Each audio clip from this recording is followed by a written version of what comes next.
Halo Malaysia, selamat pagi, salam sejahtera Malaysia. Malaysia kita punya, cintai Malaysiaku, kita jaga kita. Sebelum kita mulakan berita hangat pada hari ini, untuk anda yang baru pertama kali, silalah untuk sudi tekan butang subscribe, like dan share. Sila juga tinggalkan komen anda kerana setiap komen anda amatlah dihargai.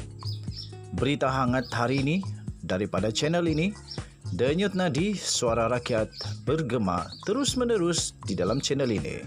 Setiap hari kita membawakan berita-berita terbaru yang pastinya dinantikan oleh seluruh rakyat Malaysia. Kita akan mulakan berita kita. 1, 2, 3. Berita mula sekarang. Salam sejahtera Malaysia, berita terkini disahkan. Berita daripada malaysiakini.com 16 Oktober 2022 diterbitkan pukul 4.42 petang.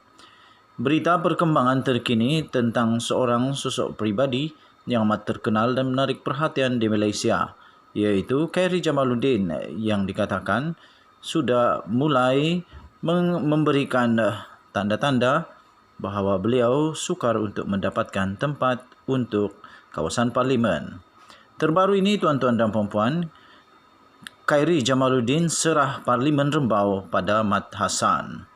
Berita penuh, Timbalan Presiden UMNO Muhammad Hassan berkata, parti itu akan mencari tempat sesuai untuk penyandang kerusi Parlimen Rembau, Khairy Jamaluddin bertanding pada PRU15. Dia berkata, sudah tentu UMNO tidak mahu Khairy hilang begitu sahaja, memandangkan Menteri Kesihatan itu pemimpin muda berkaliber dan baik untuk negara. Kata Tok Mat Hassan, kita cuba cari tempat sesuai untuk beliau bertanding di PRU15, kata Ketua UMNO bahagian Rembau lapor bernama Muhammad, yang berkata demikian kepada pemberita selepas merasmikan mesyuarat perwakilan UMNO bahagian Rembau di Seremban pada hari ini. Katanya, itu semangat kekeluargaan Rembau. Kami beradat, katanya. Tambahnya lagi, Alhamdulillah, kita akan pastikan jentera di Rembau dipertingkatkan lagi. Tiada isu kerusi Rembau lagi, kata Muhammad lagi. Dalam mesyuarat UMNO bahagian hari ini, Khairy yang juga adalah timbalan Muhammad ketika menyampaikan ucapan penggulungannya berkata, dia akan memberi laluan Parlimen Rembau untuk ditandingi oleh Muhammad pada PRU15. Sebelum ini, isu berkenaan telah hangat diperkatakan selepas Muhammad mengumumkan hasrat untuk bertanding di kerusi Parlimen Rembau yang disandang oleh Khairy selama 3 penggal sejak PRU12 yang lalu. Khairy turut membuat hantaran Instagram mengenai perkara ini. Kata Khairy dalam tulisan itu, menyerahkan Parlimen Rembau kepada Muhammad Hassan selepas 3 penggal sebagai MP. Tambahnya, insya-Allah, Tok Mat akan menang besar dan terus menjaga Rembau dengan cemerlang. Malaysia kini cuba untuk menghubungi kedua-dua pemimpin untuk mendapatkan ulusan lanjut tentang perkara itu.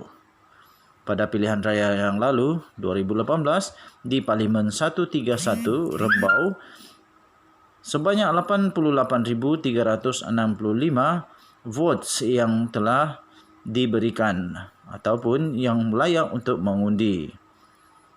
Pada ketika itu, UMNO yang diwakili oleh Khairy Jamaluddin bin Abu Bakar telah memenangi dengan 36,096 undi dengan majoriti 4,364 yang mengalahkan calon daripada PKR Roseli bin Abdul Ghani yang berjaya mendapatkan 31,732 undi, manakala calon daripada PAS iaitu Mustafa bin Dollah hanya mampu mendapat 6,028. Dan pada tahun 2013, nampaknya Khairy Jamaluddin mendapat lebih 43,000 undi dengan satu kemenangan besar, iaitu dengan majoriti 18,000. Dengan data ini bermaksud pada tahun 2018, Khairy Jamaluddin mendapat majoriti yang menurun dengan mendadak sekali, iaitu daripada 18,000 majoriti kepada hanya 4,000 majoriti. Adakah pada tahun 2022 ini kita akan melihat calon daripada Barisan Nasional iaitu Timbalan Presiden UMNO sendiri tiba-tiba mengejutkan kalah di Parlimen Rembau? Denyut nadi suara rakyat bergema di channel ini. Jangan lupa tekan butang subscribe, like dan share. Kita jumpa lagi. Selamat petang Malaysia. Bye-bye. Salam sejahtera Malaysia, selamat petang tuan-tuan dan puan-puan yang dihormati sekalian. Denyut nadi suara rakyat bergema di channel ini. Tuan-tuan dan puan-puan yang dihormati sekalian, sekarang ini yang menjadi paling hangat diperkatakan di media sosial adalah tentang huha-huha, cakap-cakap di antara Presiden PAS, Tok Guru Hadi Awang. Saya boleh katakan beliau adalah tokoh agama Islam yang nombor 1 di Malaysia pada ketika ini, tuan-tuan dan puan-puan. Beliau adalah seorang tokoh agama Islam yang pastinya akan memberikan pendapat yang akan memberikan pengaruh besar kepada pengundi-pengundi Islam Melayu di Malaysia. Apa yang berlaku adalah kemarin Tok Guru Hadi Awang memberikan kenyataan yang memang panas. Dia memberikan penjelasan sebab kenapa dia tidak mahu, PAS tidak mahu bekerja sama dengan UMNO. Iaitu dia betul-betul menekankan, malah dia mengakui bahawa PAS tidak boleh bekerja sama dengan UMNO kerana di dalam UMNO masih keruh. Pemimpin-pemimpinnya tidak mau bertobat. Dan dia kata, pemimpin-pemimpin UMNO perasuah, terima rasuah. Ada pemimpin-pemimpin UMNO yang rakus kuasa. Ini pasti akan membuat banyak pengundi terkesan. Mana tidaknya? Siapa yang tidak akan terpengaruh dengan kata-kata ahli agama nombor 1 di Malaysia? Pada pendapat saya, tuan-tuan dan puan-puan, ini memang agak ditunggu oleh ramai musuh-musuh politik Zahid Hamidi, musuh-musuh politik UMNO. Kenyataan ini akan mengubah banyak perkara, terutama bagi mereka yang betul-betul percaya apa yang dinyatakan oleh Tok Guru Hadi Awang. Tetapi sangat sukar untuk tidak dapat percayai kerana beliau adalah seorang tokoh agama. Dan takkanlah seorang tokoh agama mau buat cerita yang pelik-pelik, tak betul pula, betul tak? Dan apa yang terjadi hari ini, Zahid Hamidi mengeluarkan satu kenyataan bahawa dia kecewa, dan dia juga mengeluarkan kenyataan yang bagi saya, pendapat saya baca artikel itu berbaur satu peringatan, dan mungkin ada juga ugutan lembut. Malah Zahid Hamidi berkata, kalau dia mau, dia boleh saja mengaibkan Presiden PAS itu. Tetapi kerana dia berakhlak, dia simpan itu dan tidak mahu untuk mengaibkan. Tetapi pada pendapat saya, bukan ini jawapan yang betul daripada Zahid Hamidi. Jawapan yang betul, yang patut dilakukan oleh Zahid Hamidi adalah menafikan perkara itu.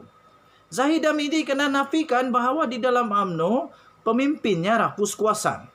Zahid Hamidi kena nafikan bahawa di dalam UMNO pemimpinnya penerima rasuah. Zahid Hamidi kena nafikan kata-kata Tok Guru Hadi Awang bahawa pemimpin UMNO tidak bertaubat. Itu yang Zahid Hamidi perlu nafikan. Bukan dia perlu untuk lawan balik Tok Guru Hadi Awang dengan ugutan bahawa dia boleh juga mengaibkan.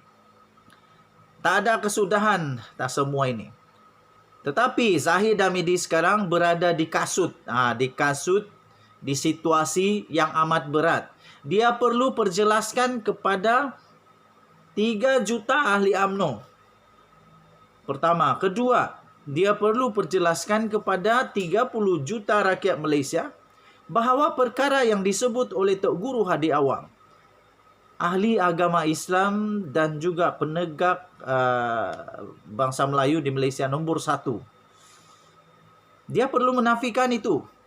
Bukan dengan cara mengugut semula. Bukan untuk mengugut semula. Tapi dia perlu nafikan. Perkara yang memang tidak dijangka oleh seluruh Malaysia apabila Zahid Hamidi dalam ucapannya di dalam di dalam pertemuan yang besar di MIC itu, direkam pula di video. Lepas itu menjadi tular seluruh Malaysia, malah bukan Malaysia saja, seluruh dunia. Dan dia nafikan bahwa dia kata ucapannya itu dispin oleh musuh-musuh. Macam mana mau spin? Sudah jelas-jelas dia kata, kalau kita kalah, kita akan, begitulah, apalah.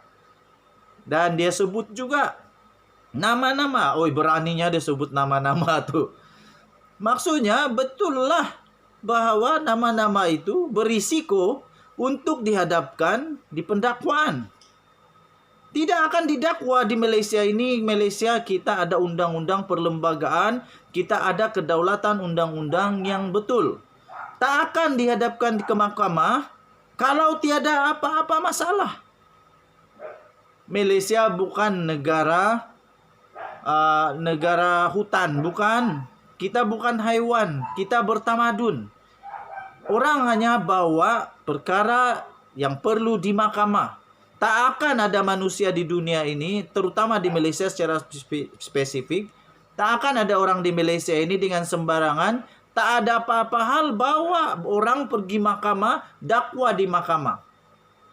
Kecuali ada angin bertiup, sehingga pokok bergoyang. Istri saya kata, tak akan pokok bergoyang kalau tak ada angin. Zahid Hamidi kenapa takut? Kala PRU, kalau tiada kesalahan. Kecuali memang ada kesalahan yang boleh didakwa.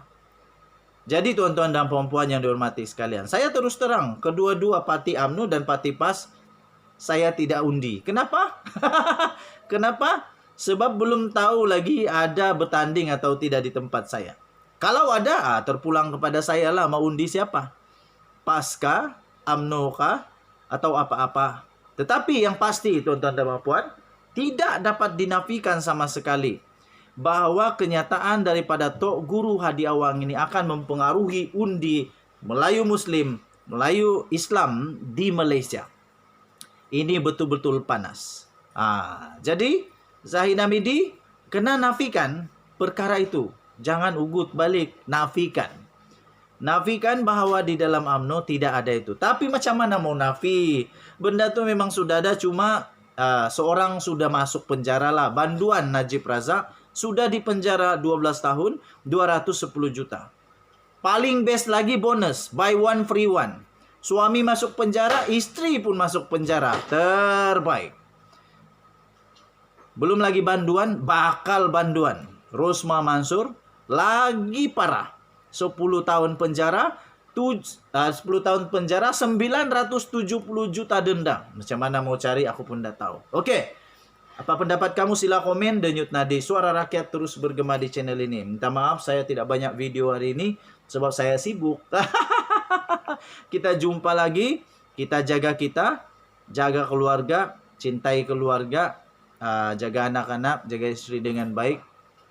Kita jumpa lagi pada berita akan datang. Bye-bye.